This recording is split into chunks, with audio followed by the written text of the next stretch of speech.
सभी अभिभावकों व विद्यार्थियों को मेरा प्रणाम।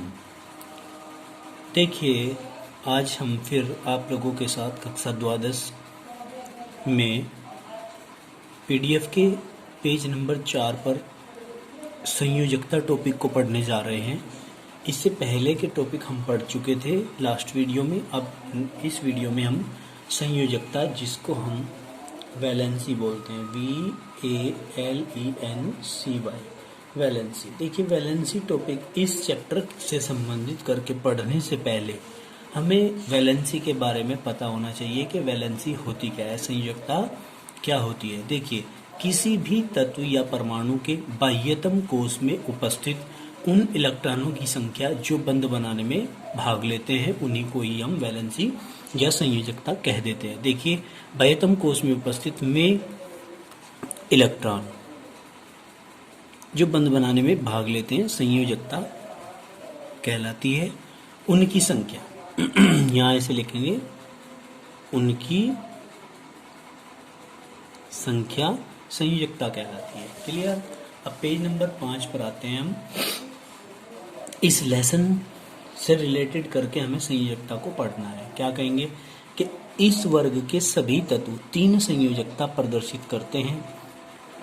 नाइट्रोजन को छोड़कर अन्य सभी तत्व 5 संयोजकता भी प्रदर्शित करते हैं। क्यों?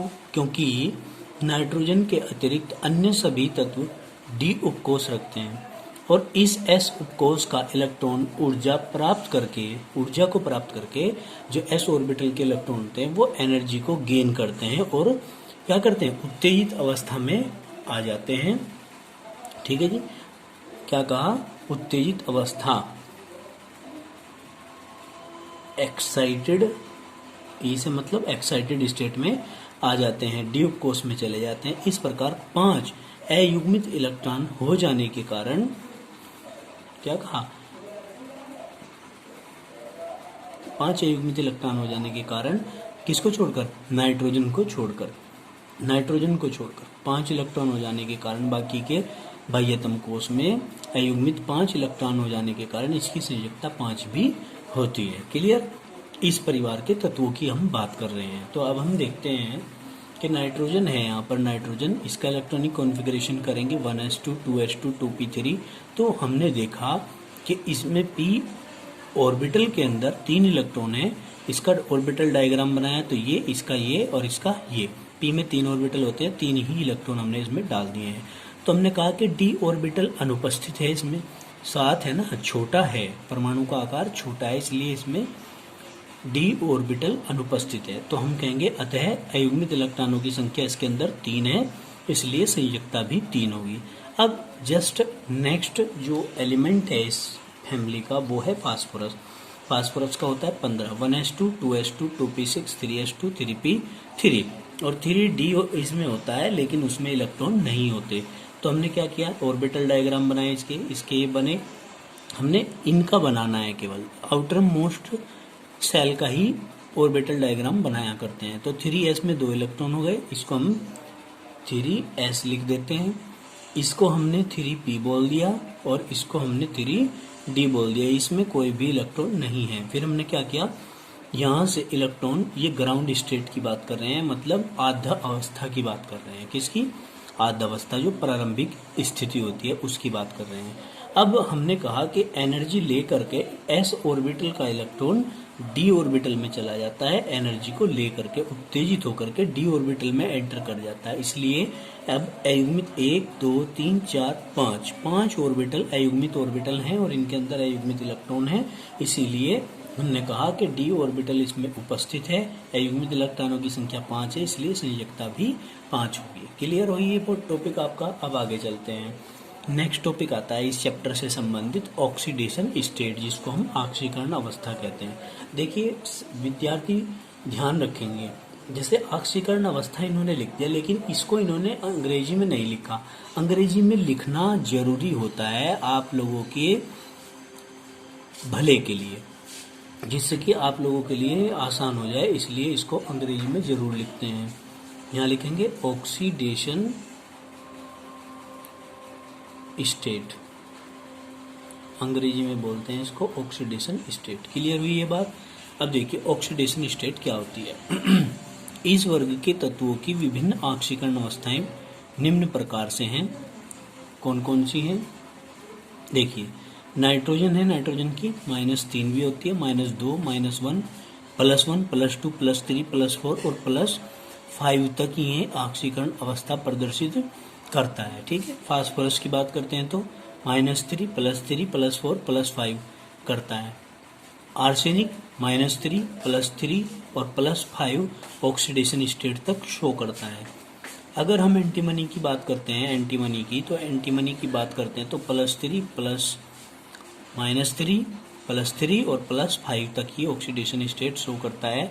और बिस्मिथ की बात करें तो बिस्मिथ केवल और केवल -3 और +3 ऑक्सीडेशन स्टेट शो करता है। इसको थोड़ा सा आप माइंड में सेटअप बना लेंगे, ठीक है ना। इसको एक बार दोहराएंगे तो समझ आ जाएगा अच्छे से, कोई ज़्यादा बड़ी बात नहीं है इसमें। केवल ये ध्यान रखना है कि इस परिवार का कौन सा सदस्य कितनी ऑक्सीडेशन स्टेट शो कर सकता है। ठीक है। अब आगे चलते हैं। अब बात आती है अपर रूपता। क्या आती है? अपर रूपता। नेक्स्ट पीडीएफ का जो पेज नंबर 6 है उस पर हम पढ़ रहे हैं अपर रूपता। अपर रूपता को हम एलोट्रोपी बोलते हैं। तो हम क्या कहेंगे कि इस परिवार के जो सदस्य हैं उनको अपर रूपता से जोड़ करके हम देखेंगे कि कौन कौन अपर रूपता दिखाता है इसमें। बिस्मिथ को छोड़कर इस वर्ग के जितने भी सदस्य हैं अपर रूपता प्रदर्शित करते हैं। नाइट्रोजन है वो भी निम्न 2 अपर रूपों में पाया जाता है। इसमें कौन कौन से? अल्फा नाइट्रोजन जो क्यूबिक फॉर्म में होता है और बीटा नाइट्रोजन जो हेक्सागोनल फॉर्म में होता है। हेक्सागोनल है ये, हेक्सागोनल, ठीक है ना। ये हेक्सागोनल फॉर्म में पाया जाता है। अब बात करते हैं संरक्षण। श्रृंखला बनाने का गुण, जिस प्रकार से आपने ऑर्गेनिक केमिस्ट्री के अंदर कार्बन फैमिली में पढ़ा था कि कार्बन जो होता है उसके अंदर श्रृंखला बनाने का गुण सबसे ज्यादा होता है, इसीलिए कार्बन के यौगिक सबसे ज्यादा इस केमिस्ट्री के अंदर पृथ्वी के ऊपर पाए जाते हैं। ठीक है ना। अब देखिए श्रृंखलन को हम कैटिनेशन बोलते हैं। क्या बोलते हैं? कैटिनेशन। तो क्या कहेंगे ए पॉइंट में? ये देखना है कि नाइट्रोजन फैमिली के जो एलिमेंट हैं वो भी श्रृंखला बनाते हैं क्या। तो हम कहेंगे किसी तत्व के समान परमाणुओं द्वारा परस्पर मिलकर लंबी विवृत या संवरण श्रृंखला बनाने को श्रृंखलन कहते हैं। भाई आपस में मिलकर क्लोज स्ट्रक्चर बन जाए या जो है ओपन स्ट्रक्चर बन जाए, बाकी एक दूसरे से जुड़ी हुई स्ट्रक्चर होनी चाहिए, उसी को श्रृंखलन कहते हैं। गुण कहते हैं जुड़ने के गुण को ही तो श्रृंखलन बोल दिया ना। इस वर्ग के सभी तत्व इस गुण को प्रदर्शित करते हैं। किसको? श्रृंखलन को। किसको? श्रृंखलन को प्रदर्शित करते हैं। फिर कहा नाइट्रोजन 2 परमाणुओं की श्रृंखला N2 के रूप में, nitrogen triple bond nitrogen hydrazine बोलते हैं, hydrazine NH2 single bond NH2। ये C नहीं है, ये इसको C मत समझ लेना, ये ब्रैकेट के अंदर है, ठीक है ना। NH2 सिंगल बॉन्ड NH2, तो ये भी श्रृंखला बनाता है। तथा 3 परमाणुओं की श्रृंखला एजाइड N3 निगेटिव के रूप में भी नाइट्रोजन कैटिनेशन का गुण शो करता है। क्लियर हुई बात ये। अब ये फिजिकल प्रॉपर्टीज थी इस परिवार की, ये तो लगभग समाप्त हो गई हैं। अब हम आगे चलते हैं रासायनिक गुणधर्म। रासायनिक गुणधर्म में जो है ऑक्साइड आता है। क्या आता है? ऑक्साइड। ऑक्साइड में क्या है? इस वर्ग के सभी तत्व H2O3, H2O4 व H2O5 प्रकार के ऑक्साइड बनाते हैं। क्या करते हैं? इस प्रकार के ऑक्साइड बनाते हैं। तत्वों की ऑक्सीकरण संख्या बढ़ने के साथ साथ ऑक्साइडों की अम्लीय प्रवृत्ति भी बढ़ती जाती है। कैसे? भाई इस वर्ग के जितने भी तत्व हैं वे H2O3, H2O4, H2O5 प्रकार के ऑक्साइड बनाएंगे।